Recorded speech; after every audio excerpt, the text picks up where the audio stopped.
And I'm live. This is Sean, Federal Prison Talk. How's everybody doing tonight? Got a guest coming on, guy from another prison channel.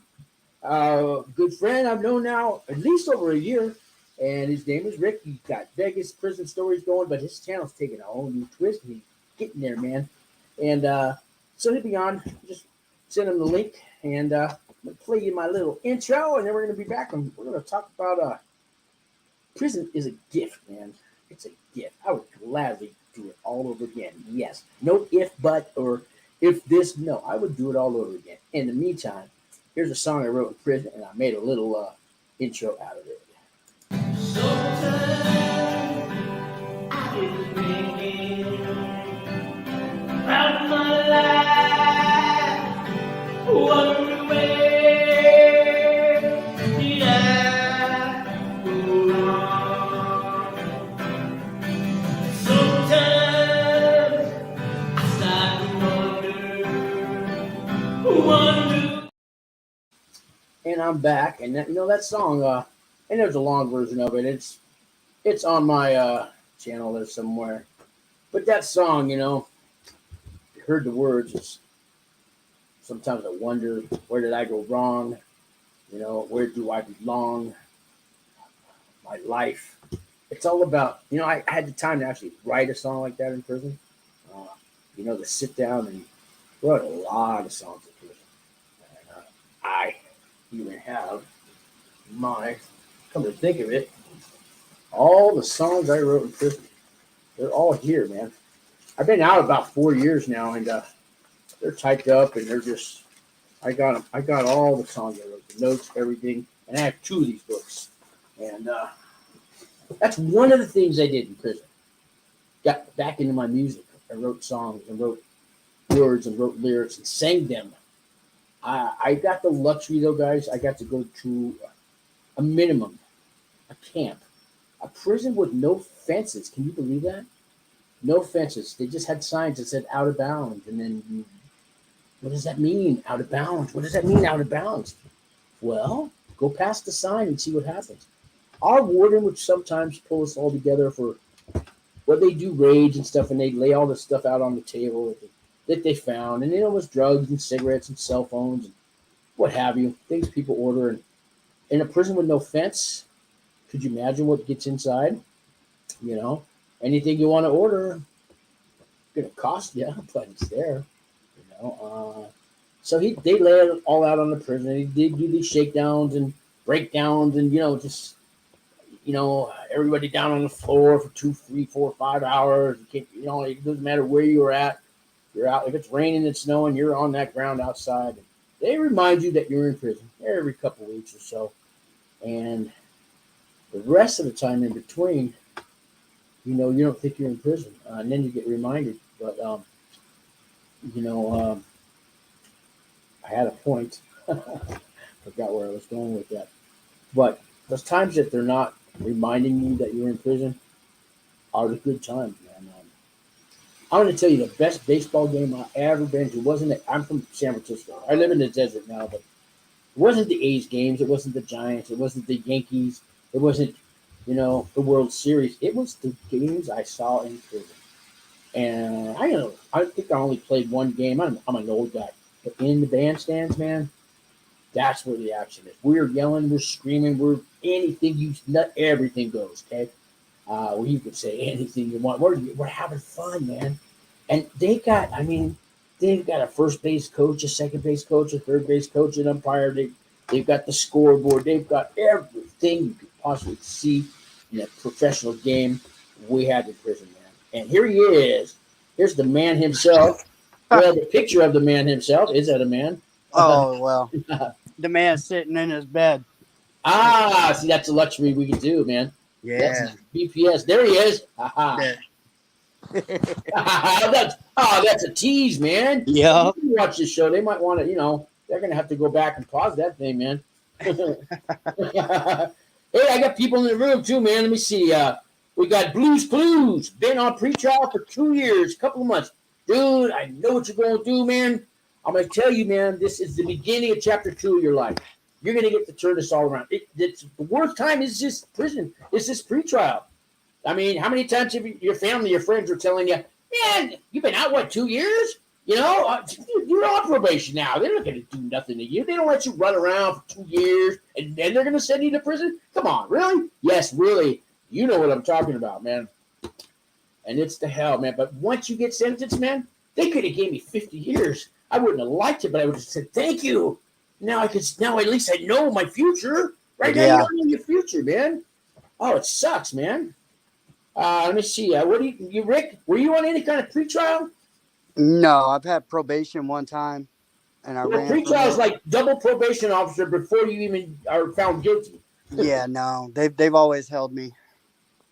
Well, a lot of states are doing the no cash bail thing or whatever, like they're doing it here in New Mexico. As long as it's not violent. I mean, they're even letting guys with murder charges out on their own recognizance, waiting to get sentenced, man. Of course, they got ankle bracelets and everything else, but that's a hell, man. Yeah, I don't see that working very well. No, it's not. It's really not. I mean, they're reporting on the news. They let the guy out for murder. He's already killed 2 people, and they're still not taking him back in. I mean, that's the worst part. That's the worst case scenario, but those are happening, Yeah, it's, I don't know, man. Half the country's going to hell really fast. Yeah, and the other one's already been there. Yeah. And they're just. I got Vincent Galvez. Hey, good evening, Vincent. Thank you for tuning in. Here's a guy that I did a little time with who just left my house. And Larry Mendoza. What's up, Larry, man? So, I got a whole bunch of guys I did time with, man. I went back to San Francisco. They all went to Albuquerque. Had no clue I was going to get offered a job in Albuquerque. Here I am. 6 or 7 of us hang out. What do we got, Larry? 5 of us now from Florence Federal Prison Camp, all working for the same company, Wings for Life. We're taking it over, guys. And I like Albuquerque. I like it now. I didn't at first, but I'm starting to like it, man. Yeah, I mean, it gets really pretty, actually, down in that. Yeah. Yeah, they have real seasons. I've never seen a real season until I moved here. Yeah, and when it snows, I got stuck driving right there near the Continental Divide. Trying to get into Albuquerque. So I look over at my wife and I'm like, I just drove across the Continental Divide in a snowstorm. Like it didn't matter. But see, you recognize that now that, like, I'm going to say, you've been to prison all these things with your life. Now you can recognize that, man, and you see, like, the value of something like that. Yes. 20 years ago, would you even bothered or cared or realized this, Nope, not even a little bit. My oven's beeping, guys. I'll be right back. I got some food going. What's up, Wesley? I see you in the chat. What's everybody up to tonight? Yeah, my timing's a little off. I got this orange chicken coming out of the oven, some egg rolls, but I get to it. It's been a busy day, man. What are those? All your Employee of the Month awards behind you? No, I got all this stuff in prison, man. This is everything from these things cost $3,000, $4,000, $5,000. It's called a Serve Safe certificate. It's still good. Yeah. It's still 24. Yeah, I always had one of those. Yeah, when I ran restaurants. Yeah. Yeah, I worked in restaurants, and at least one employee has to have it. It's a national thing, and they'll send you off to like the Marriott Hotel for a 3-day weekend to take the course. And it'll cost them a couple grand. And I got this while I was in prison. So yeah, Le Cordon Bleu was the first one I got Serve Safe through. And then that's a good one. After that one had expired, the chef that I was a sous chef, and my head chef paid for me to get Serve Safe again. Yeah. I mean, I got a culinary certificate. I got a hotel restaurant manager certificate. And I got stuff like, I got 3 or 4 drug programs, but here's one for banking, one for money and consumers, one for small business ACE courses, all kinds of stuff. I just got to get more friends. I got 34 of them. So, that's one of the places I spent my time was taking these little courses they offer at night. The federal prison system offers a lot of courses. How about state? How's nothing? Nothing? Absolutely nothing like that at all. Not in Nevada. Well, most of these are taught by inmates. I took a real estate course by a guy who was there for doing dirty, real estate fraud.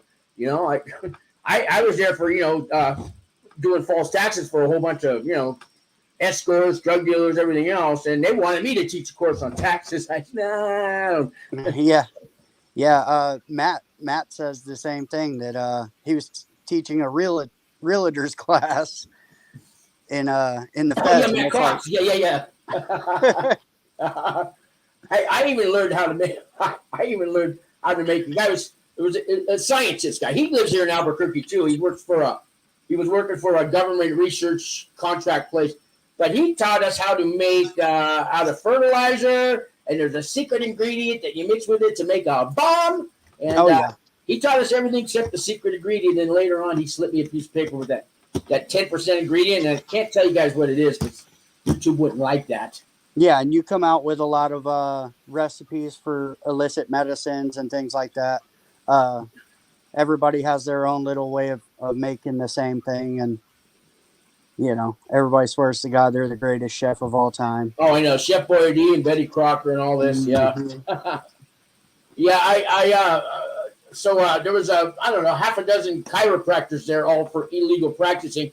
And what are they doing for side hustles? Chiropractic,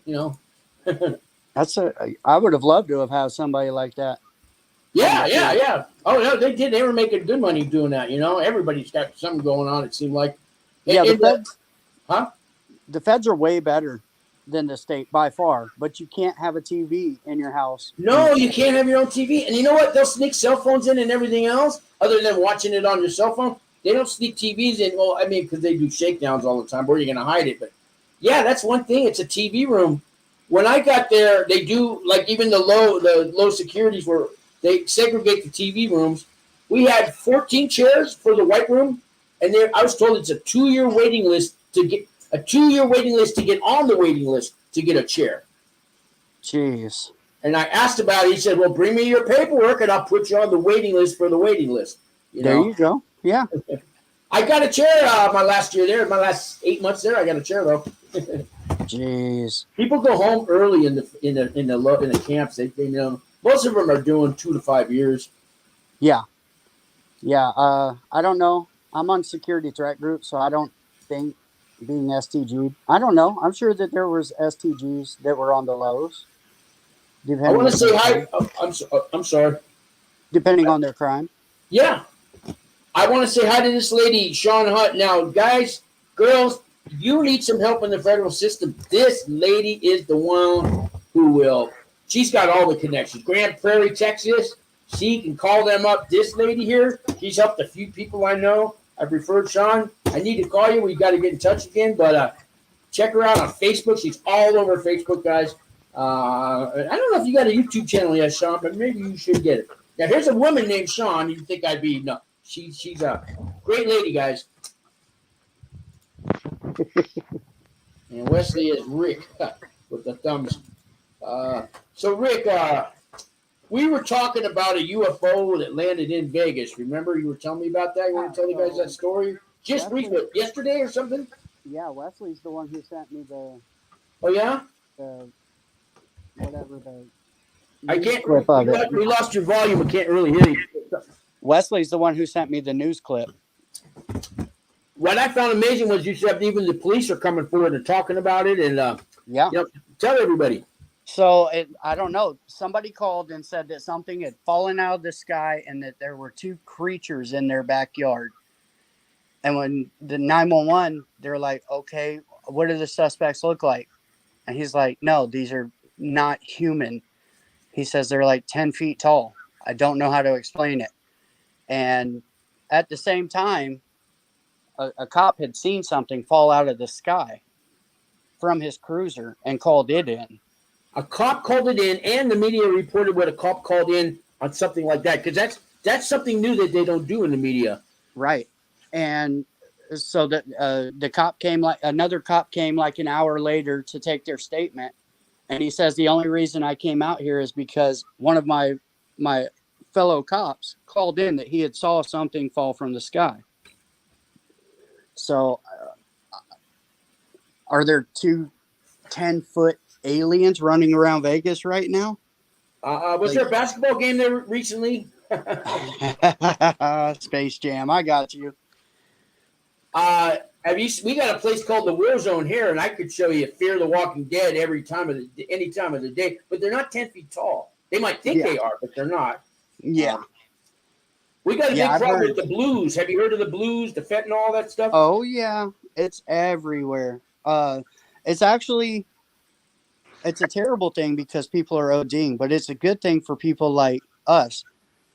At least me, where now I'm for sure not going to touch anything because I won't trust it. Right. What's up, Sean? My buddy I did time with, Larry. What's going on, Larry? I just made it home. What's going on?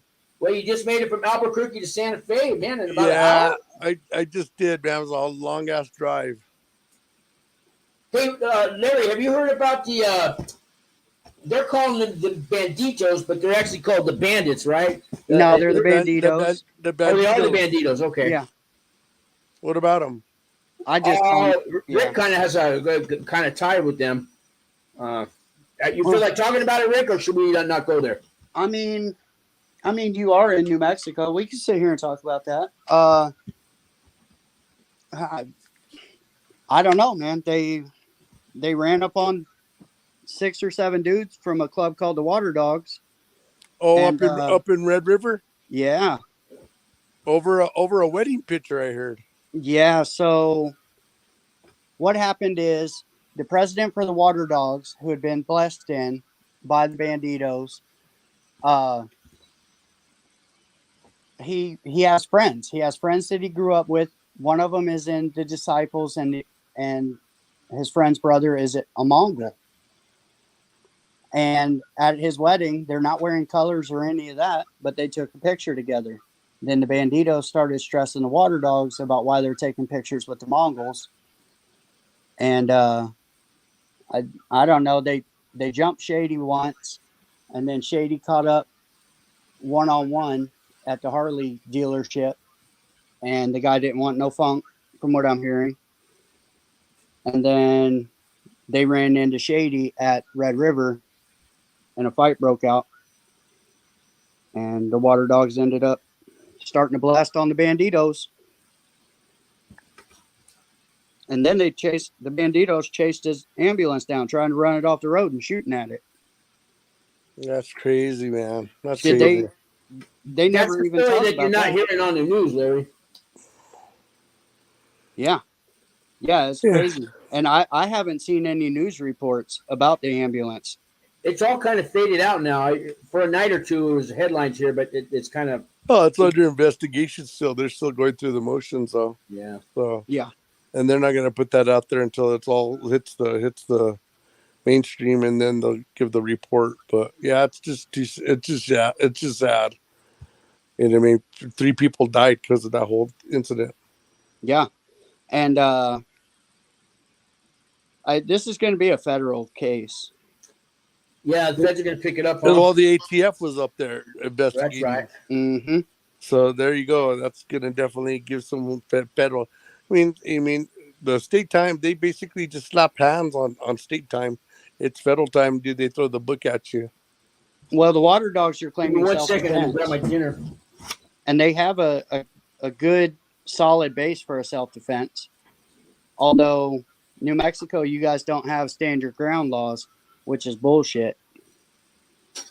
You know, every man has the right to defend himself and stand his ground, but not in New Mexico. Yeah, New Mexico's backwards for sure. Mm-hmm. Where are you at, Nevada? I left Nevada. I'm in Florida now. Florida? Oh, yeah, wow. we got stand your ground out here. Oh, nice. Yeah, you do. Yeah, Florida's, I mean, I couldn't live in Vegas anymore. I'd end up getting a habitual. They already tried to hit me with the habitual in my last case. No, well, you can't do nothing in Florida anyways because we can't have a gun.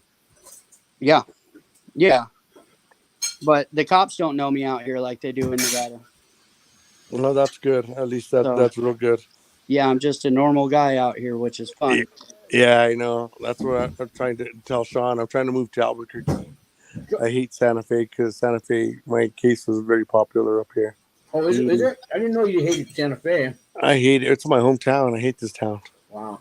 But I'm here. I'm here for 7 more months. Yeah, he's still on probation. Ugh. He's getting there. Oh yeah, I'm getting there sooner or later. Did you pay off all your restitution? No, I only got like 20 grand left.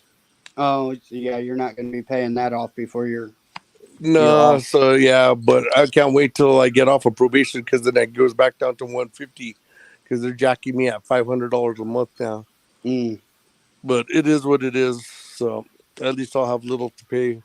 I'm not like some people with like in the millions. I won't mention any names, but their faces, they're wearing white and they're on the camera. Yeah, $1.7 million. I didn't. That's damages I caused. Yeah, see, that's such crap. It was And they'll explained charge. to me if I go to a bank and I'm going to rob the bank, I write a note to the teller, and it says I want $1 million, or I have a bomb and I'm going to blow everybody up in the bank. She pushes a button. They come. They got me down on the ground. All that stuff. They lock me up and everything. I sent it to him. My restitution is going to be $1 million. I'm saying I never got no $1 million. I asked for one, but that's the damages that you caused. That's kind of what I got. Yeah, That's me too. And I mean, my case, I'll be honest with you, man. I was just getting started. I'm kind of glad they got me when they did, because I would have been right there with you with a huge old bill. But oh well, it is what it is. Yeah, I didn't know how to handle money anyways. I've been poor all my life, and I got all this money. I would hand money away to. I stand on a corner sometimes. I go to the bank and grab $5 grand and hand out 50s. Crazy. Crazy. Thought it was Robin Hood or something. Jeez. Hey man, well, I just wanted to come on your channel and say hi and say what's up, be a participant. You guys take it easy. I'm gonna unwind, call it a night. All right, brother. It was nice to meet you, man. Yeah, likewise. Hey Rick, so I wanted to, my topic was going to be, I got prison as a gift. Like for me, it was a gift, man. When they first got me and I had to go to jail for a week or two till they let me out for a rehab program, but my blood pressure was like 230, and they called an ambulance and they said I was having a heart attack, and I had no clue. And they kept me there a couple of days and then brought me back, and right there they kind of saved my life. I hadn't been a doctor in years, and I was doing so much meth every day. Sometimes it's still in me. It still takes a while to get out of you, but I mean, just that life was going to kill me. I don't know if I'd be alive, but I never had a chance to even the mind, the soul, the body, the spirit. That I never worked on, until I got to prison. How about you? Well, I mean, I never had a bad experience in prison, but I turned 20 in prison and then I turned 30 in prison.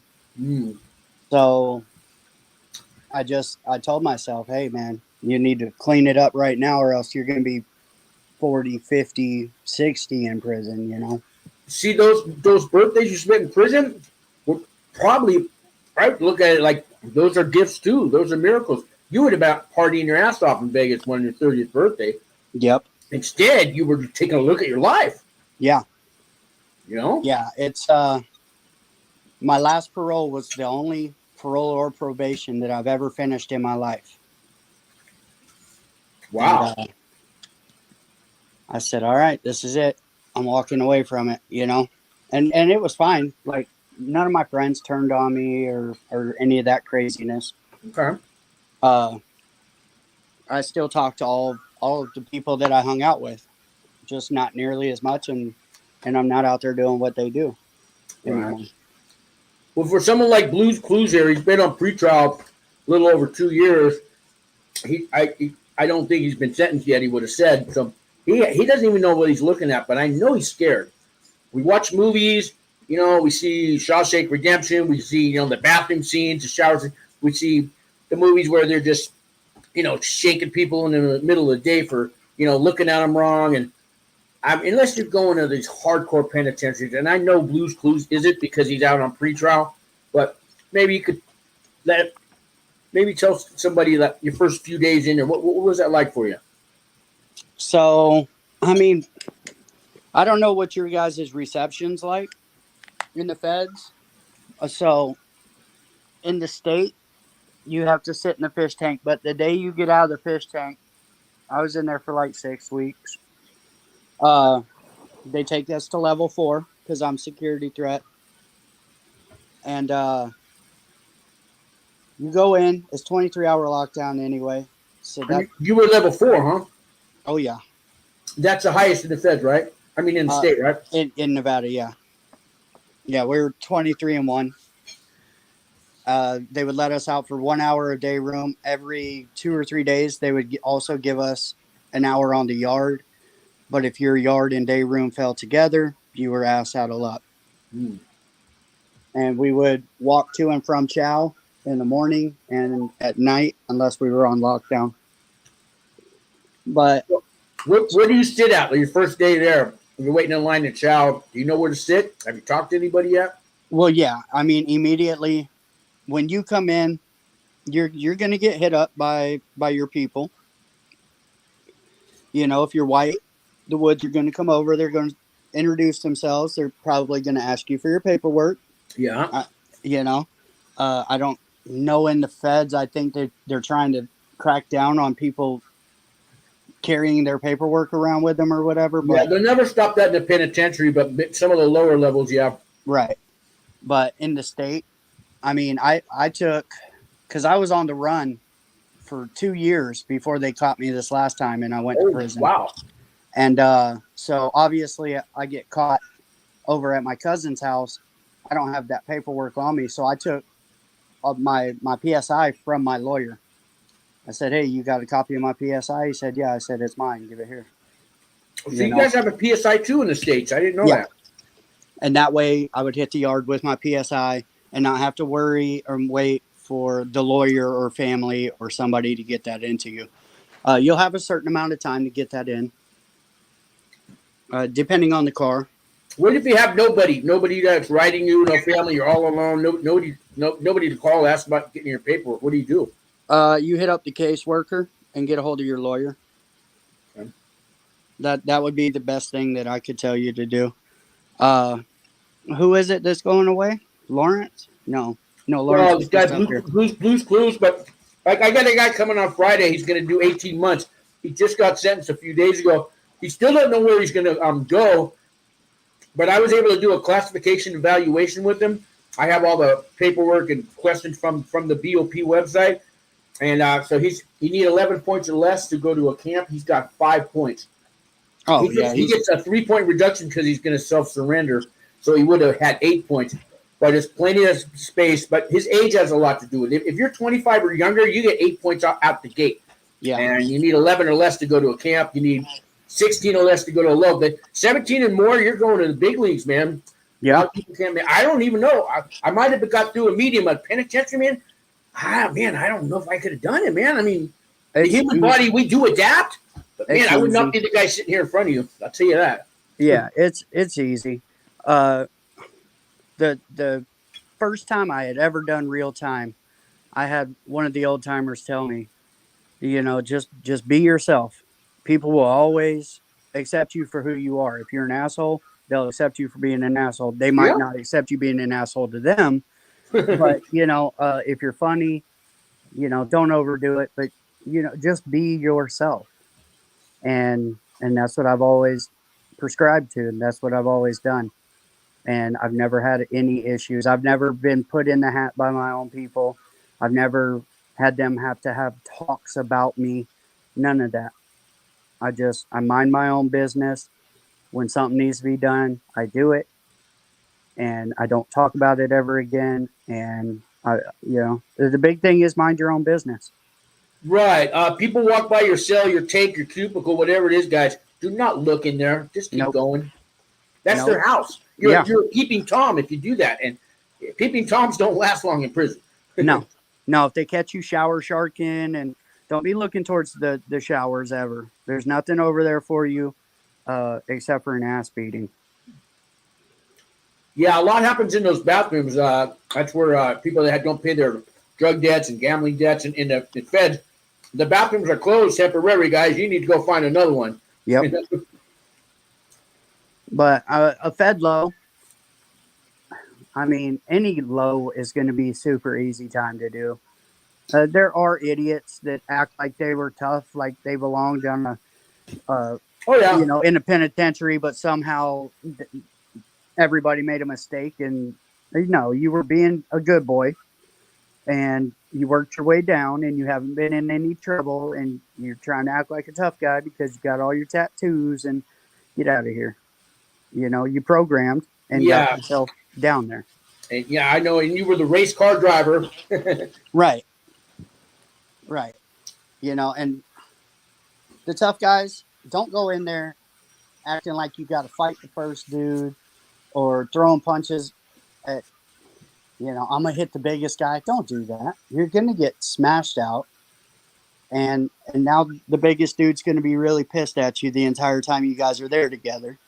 You're causing more issue than you need to. Just go in and introduce yourself. They'll give you a nickname. It'll be something crazy to do with your characteristic. You know what my nickname was? Ice Pick. You gave that to yourself? Go figure, man. No, I didn't. Somebody named me that. Because I think that's the last thing you would expect for me to be called that. So yeah. Yeah, we had a tall guy, we call him Stretch. You have a guy with thick glasses, that's goggles from now on. It is what it is. You're going to get. You got Texas, you got New York, you got Oklahoma. Oh yeah. From.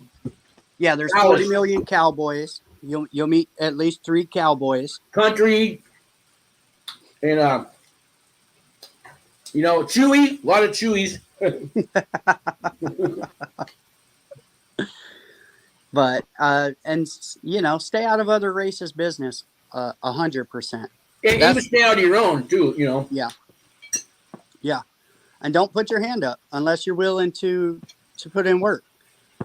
Don't be walking around saying, "Well, I don't want to fight, but if I'm forced to, then I will." Because you just opened your mouth about, "Hey, let's see him fight." Yeah, trust and believe.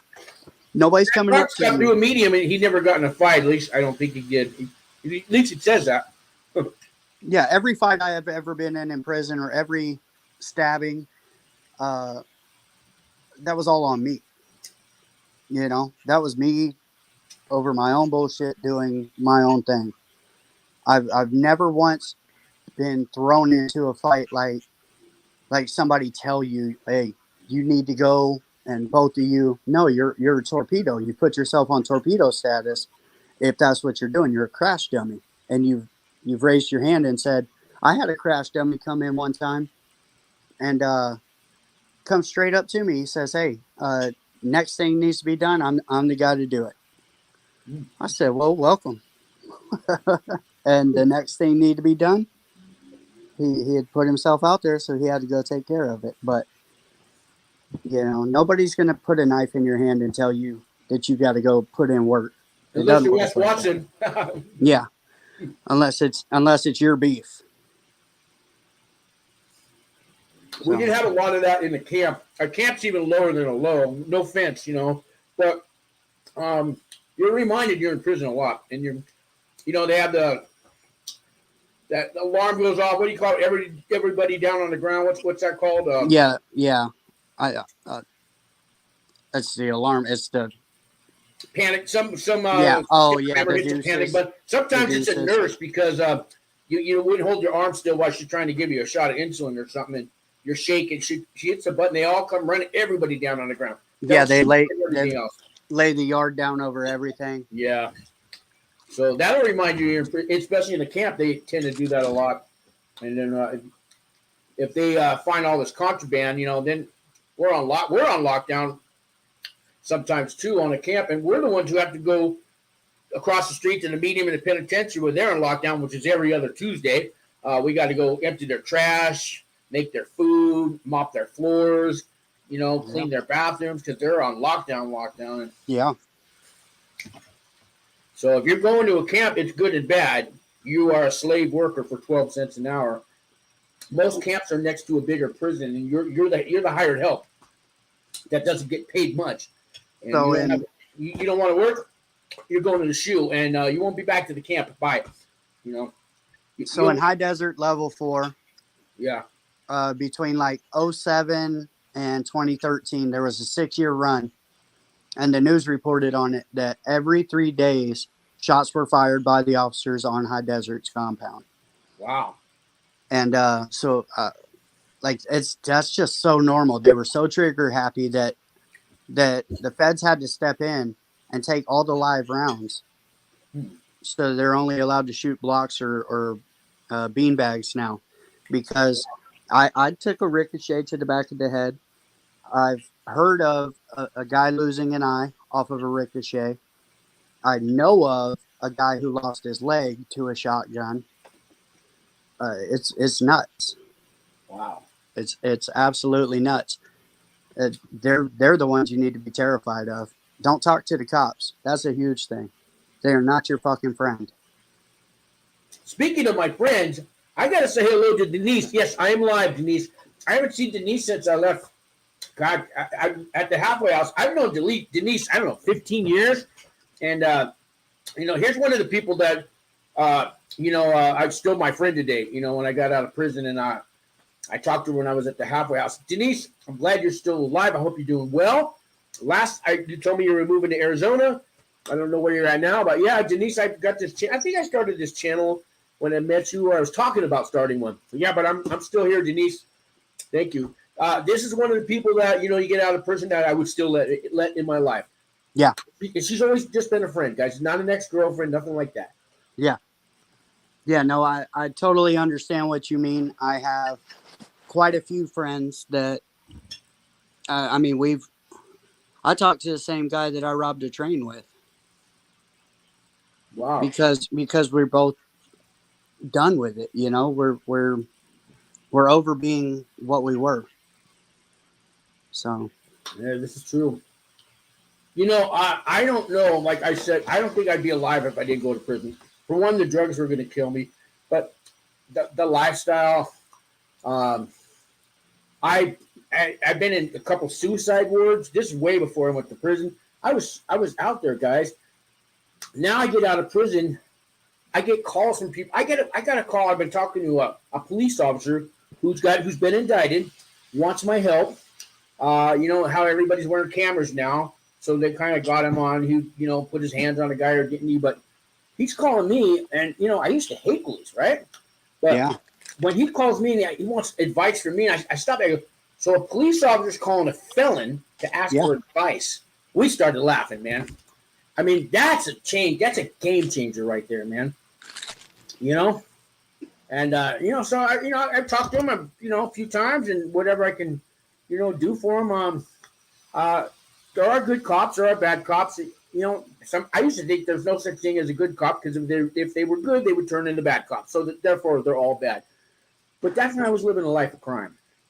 Well, I did an interview with Chris Carroll.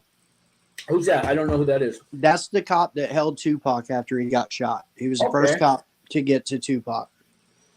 And he told the amazing story of, him having to point his gun at Suge Knight, squirting blood out of his head, like the whole crazy scene, right? But when I was done doing that interview with Chris Carroll, I said to myself, I like that cop.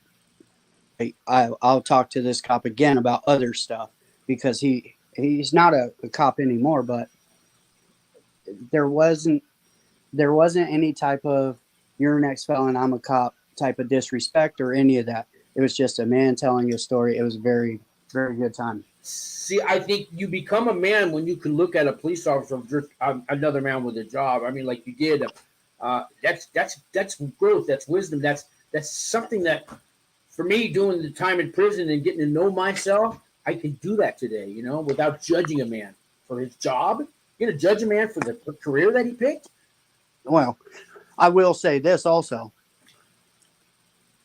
That's the only cop I've ever talked to and said that I like. But I mean, there have been cops. I've been arrested like 23 times. There's a lot of cops I'll never, ever talk to again. And if I had my way, lock them all up. I get that, man. Yeah. And out of those 23 times, 23 of them were complete assholes to me. And out of that, probably half the time I deserved it, right? The other half, I was saying, all right, man, you got me. Put me in the car. Let's go to jail. And they're still running your head into the car, doing the dirty little cop tricks, putting the cuffs on too tight.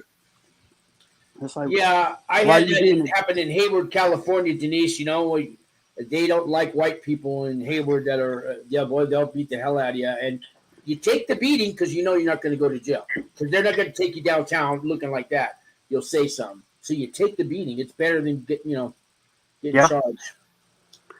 Yeah, there's a lot of that too, where the cops just they get handsy and they feel like they can, because they've been getting away with it for so long, and just now it's starting to turn to where you need to have a little bit of patience before you just start blasting people, or you know, uh, they're coming under scrutiny, and it's about time. Yeah, those body cams. Yeah. So me and Angie came up with an idea, Rick. Angie from Yes. our little group. We would like to try to legislate where prison guards wear body cams. It needs to be, because I will not be able to point one CO that I've ever met that was a decent human being. They are all dog shit. Everyone that I've met in Nevada is dog shit for a person.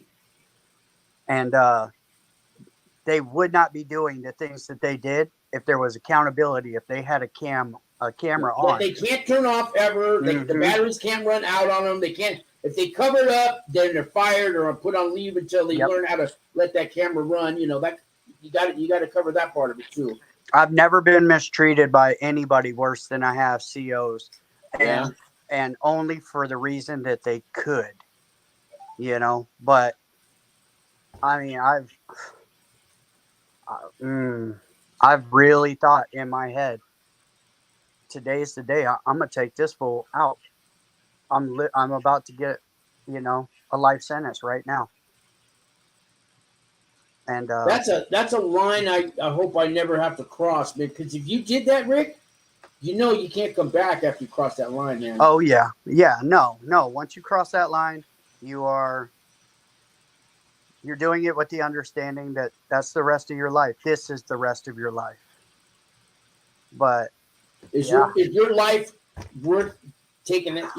What you're about to do to this cop? So what? So the next week or month or year, you're going to feel good about what you did, no matter what they do to you. I mean, you really got to take a look at that, man. Yeah. Is that what you came to Earth for? Right. It's my friend, the old soul. We're like, I think I volunteered to come here, and that's another channel. I've changed a lot though, because, and everybody who knew me back then is like, oh, you're happy, you smile a lot now, you're so much different. Because I was extreme. I was a mess. But I fixed that. Having a daughter fixed that for me. Oh, yeah. That doesn't always work, but in your case, well, again, going to prison and getting to, actually turn it around. I tell people now, they come into my Wings for Life office, and they just got out, they need a job. Here's what I tell them, man. This is what I did in my first job interviews. Yeah, I've been to prison, man. I've been to jails. I've been to prison. I took classes, programs, everything. I'm doing all this stuff with my life now. I'm here in front of you with this positive attitude. I've been through everything you could possibly think of in prison. I'm the guy you want to hire. Yeah. That attitude will get you the job, man. Yeah. Yeah. I mean, my last felony conviction was in 2007, and I had finally finished that case in 2013. So what's that, 10 years? Yeah. I wouldn't even claim felonies on my background, and if they find them, whatever. But most places only go back 7 years, or they look, on Blackstone or whatever, which. I mean, you want to judge me for what's on paper about my life. Can I judge you back? Maybe I don't want to work for your ass. But you can only say that so many times because you got to eat, you got to pay rent. I get it, but judge me all you want. I got this channel, my whole life's on I tell it all on this channel, man. There's no secrets. So yeah, well, I went into bartending because all of my friends owned bars. Like, all of my friends turned out really good. And I was the one that just kept going, robbing casinos, trains, everything. Sally's Beauty Supply, like all of it. Oh, yeah. Stealing cars. I mean, new cars every day. It was a life. Robbing casinos, dude. Hello, you gonna rob a casino? They get the most security. I mean, how do you rob a casino? Well, man? they're the smaller ones. They're called Dottie's casinos. Oh, okay. And they still had a lot of money. I know we still get $7,000-8,000 in cash. Wow. And I mean, we hit a bunch of those, and it was just a nightmare. It was a nightmare. So I'll bet, man. I'll bet. But by the time I was 33, I had washed all of it off, and then I had the decision: you can move forward and continue doing this, and you'll be, a street god, but you'll be in prison. Yeah, you'll get all those badges and honors and everything, and you'll have commissary. Oh boy, Yeah. I mean, yeah. Like I said, prison. Everybody's scared to go to prison, but everybody who's been to prison knows it's a lot of boredom broken up by acts of violence, and then it goes back to boredom, and you just talk about what happened. Oh, did you see so and so got into it, and shit like that. It's really easy. Get some books and start reading books. Books will carry you.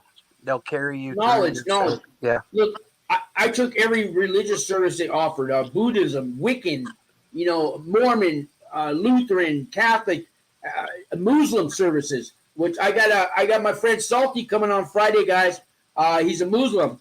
This guy has got the best personality. This guy will make you laugh. He always had a happy, good thing to say to everybody. His name's Salty. He'll be on Friday, guys. And I want to tell you, all the Muslims I met, at least in prison, and the ones I know now and before, they were the more American than white Americans that I know. Yeah. You want to talk Chevrolet, baseball, apple pie. The media paints a bad picture of Muslims, man. Those guys came here because they want to be American. So find out Friday, guys. Watch. Yeah. And, I mean, we can go into that discussion, and it would be a whole nother hour. The Muslim religion doesn't differ from the Christian religion very much when it comes to the history of the people in the Bible, right? They mention Noah, they mention Moses, Jesus. They give them all props. Yeah. Right? They say Jesus was a prophet, but they give him all props. What other religion says good things about the other religions? Right. And everybody thinks like they have this completely different. No, they just have a different story of the same events, and it's the craziest thing, because I've met some good Muslims, I've met some bad ones, I've met good Christians, I've met bad ones. You can't just label. Mexicans are hardworking people. You can't just label them, even if it's a good label. You can't label them all, but all the ones I've met, and there was a couple that were assholes, but most of them I met, man, they were like they were American all the way, man, and they got this label, this picture the media's painted on them, and a lot of those guys were just as scared as you were after 911. Yeah, they were scared because now more people are coming after them. Yep. So there's all that. Yeah. All right, brother. I'm gonna jump off of here. I got a couple of phone calls I gotta make. I'm a busy guy these days. Plug your channel right now before you go. Do a commercial, man. Vegas Profile Stories. I cover Vegas crime and biker, related MC stories. I don't know. I'm being labeled one of the best motorcycle club channels on YouTube right now. But wow, that's an honor. Yeah. It's going crazy. It's going fast. There you have it, guys. They could just type in VPS in the search, YouTube search, or what's the best way to type in search? Vegas Profile Stories for sure. Okay. First thing, but you probably type in VPS and it'll come up. I don't know. I've never tried. There you go. Something to try. Rick, I appreciate you. I'm not going to be on here much longer either, but I got to get more videos out there, and just me talking. It's just me talking. That's how I started out. So yeah. Yeah. Vegas has been on my channel before, and I got channel shows with 10 of us on there, and we need to do one of those super chat things again. Rick, Yeah, that was a lot of fun. Although I was at the beach and the wind was, but yeah. I had just started out. I had like 1,000 subs. I'll try to get another one going, and we can all run them simultaneously or something. I'll shoot to get that going maybe for the end of the month or something. Yeah, Matt will come on again, he said. Yeah, get Matt, RDAP Dan, and Big Weavy. Big Weavy for sure. Angie is on that. And Fed Phoenix, she's out too. I can't think of her first name, but I just had her and Angie on last week. You know what I'm talking about? She's got a channel too. Is she the young lady that No. This is one that was Lauren. That was Lauren. No. This is why can't I think of her name? She's gonna kill me. She used to call me all the time, but Fed Phoenix is her channel. Fed Phoenix. Audrey. She just got out. So from Alderson, where Martha Stewart went. Yeah, she started her channel before she went in, and now she's got to pick it back up. So. Well, yeah, let's all get back together and get on and do one of those super chats again. You betcha, man. You betcha. I'll try to get something going. Maybe 4th of July. I don't know. People are busy, but we'll figure something out. All right, brother. God bless you, Rick. Thank you, man. All right, man. Have a good one. You too. Thanks, everybody. Hey, guys, that's another guy who's got a prison channel. So one day, I started this channel. It's been over 2 years, maybe going on 3. And I started thinking, I'm watching all these other prison shows. I started leaving them messages and asked, hey, would you come on my show? I'm just a little guy. And they were a little bit bigger than me. I hit some of the big league guys, Fresh Out. God, I can't remember half their names. After Prison Show, Wes Watson, all these big channels. I didn't get any responses other than Matt Cox, who I think is one of the bigger channels, and he's getting there. But I reached out, and little by little, some of them would come on my show. And I got this idea. I paid a little extra money to StreamYard so I could have 10 channels on at once. And I thought, what if I get us all together on one show? And I did it. And I did it twice.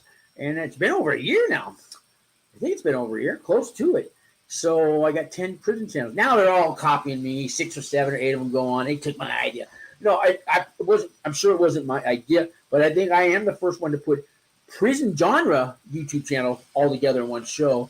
And Harvey Talks Prison, he's got a great channel. He started a little chat room in Facebook for us. So all these prison YouTubers, we get together and we congregate there and we talk amongst each other and we talk about you fans and how we can get more of you and stuff like that. But so we've got a little union, so to speak. Some of us have gone. Some of us are still there. Some of us died out. Some of us had fights with each other. Yes, that has happened. But all the rest of us who are really into making our lives better since we did time, we're still all there. And so I got a way of bringing people together. I guess I did this in prison too. I think I talked about this 2 nights ago. I got to prison. I didn't know anybody. There's little cliques and groups of people. And they're not talking. I'm the new guy. Sure, they'll come up and say hello and stuff. But I didn't want to be alone in prison. I didn't want to make friends. But I sure didn't want to be some outcast with all these little cliques. And it just... So when I went to like 8 different elementary schools, high schools, and all that, my mom, we used to run from my father. He was very violent. And we spent years running from him. And every time I was a new kid at school. And, how do you make friends? How do you not make friends? I'm going to do it on my own. I'm going to tell you this. If you're going to prison, and I'm going to do it on my own. I don't want to meet nobody, talk to nobody. I just want to do my time and get over and go home. Well, that attitude right there is the same attitude you're going to leave prison with. And trust me, you don't want to have that attitude. If you got that attitude, get over yourself. You're nothing special, man. You ain't nothing special. Who are you to go solo through prison? Like Han Solo, the Lone Ranger, like I said the other night, even the Lone Ranger had Tonto. And if you don't want to make friends, too bad you're going to make them. Or you're going to make enemies. And you don't want to have enemies while you're doing time. I suggest you make friends. I suggest you get over yourself. You ain't no special person going to prison. You're going to find out so many people just like you. Nobody's like me. Yes, they are just like you. And until you get over yourself, you're never going to make it in life, man. You're definitely not going to make it through prison, at least happily. You'll be miserable the whole time in there trying to be all by yourself. So I said, just get over your fucking ego and go to prison and try to make a few friends. Now, don't join a gang or a clique, but maybe you're going to meet people that you didn't even expect to like. And there's going to be people that actually like your ass, even with that attitude that you're going through this alone, because maybe they came in that way. And little by little, you live with a bunch of people, a bunch of men, or if you're a lady and you're going to live with all these women now, guess what, man? You're going to make enemies, you're going to make friends. You're not going to get through it all by yourself. And if you do, don't call me when you get out, because you're going to be a miserable person. And you're going to be that way through the rest of your life. So get over your special self-ass. You ain't nothing, okay? You are something. You're somebody. But you know what I'm saying. That attitude through prison is not going to fly. Anyways, back to my story. I know it's the little cliques in prison, and you know how my head's going. What? I wonder how you. How come they're not like talking to me? And they said hello, but now I'm standing here by myself. And every week there's new guys coming in. So I've seen new guys come in every week. So one day I started to go up to some of the new guys, say hello. The first batch I didn't really care for. Nothing. Maybe it was me. I wasn't ready. But the second batch, there was a guy named Joe West, and man, I hit it off with him, man. And you know, we talk here and there. And another new batch came in, and I said, Joe, you know, when I came up to you, I didn't know nobody. Now I kind of know you. And he was, yeah, I kind of feel the same way. He goes, you met other people? He goes, there's this other guy, but not really. And there's new guys coming in at like 3 o'clock today. What do you say we go and talk to some of them, show them around, and maybe we find somebody we like? And we did that. We found somebody we both kind of liked. And then the next week, more guys came in. I think we found 2 more guys, and you know, there's like 5 of us kind of hanging out. Not every day, not every hour, but we got a little kind of our own little clique going. After about 2 months, there was maybe 14 of us kind of knew each other here and there. And man, 6 months later, 40 of us kind of know each other. Sometimes we're here, we're there. And by the end of the year, man, I knew we had 430 or 40 inmates. I could name half of them by their first name. And I was starting to get welcome wherever I went. I didn't need the clique. I made my own. I made my own clique. And when a new guy came in, I didn't treat him like I was treated. I said, hey, how you doing? I introduced myself. Hey, we know we're meeting over here for spades. We're playing some music over here this day or whatever. You know, you invite them and you just make them feel welcome, right? Not you fill them out first, because not everybody's for everybody. But that's how I treated new guys all the time from that point on. And I think I was pretty well liked in prison. I get all kinds of people call me all the time and watch my show. And not that I was Mr. Personality or nothing, but I had a heart in prison, and I was kind of respected for that. And today, you know, I use that heart to try to help other people. I get calls all the time, guys. I don't like to tell you everything I do for these people, because that's bragging. And if you can help somebody so you can brag about it later, you might not want to help those people. It's a good deed, I get it. But you don't go around helping people all the time and then tell people about it later. You know what integrity is? Integrity is when you do the right thing for someone else and no one's looking. And you don't tell anybody after it either. If they find out you did it, and fine, that's okay. But don't help somebody and then brag about it. If you're not going to help them at all, I'd rather you help them and brag about it. At least that's a step forward. But eventually, stop bragging about all the people you helped. Just go help the people. And that's integrity. So you guys call me all the time. I know you know who you are. And you know, I'll take your calls. You know, I do got a job and stuff like that in life. I'll get back to you. And 50% of the time I'll answer, talk to you, but I'll get to you by, a few hours later or something.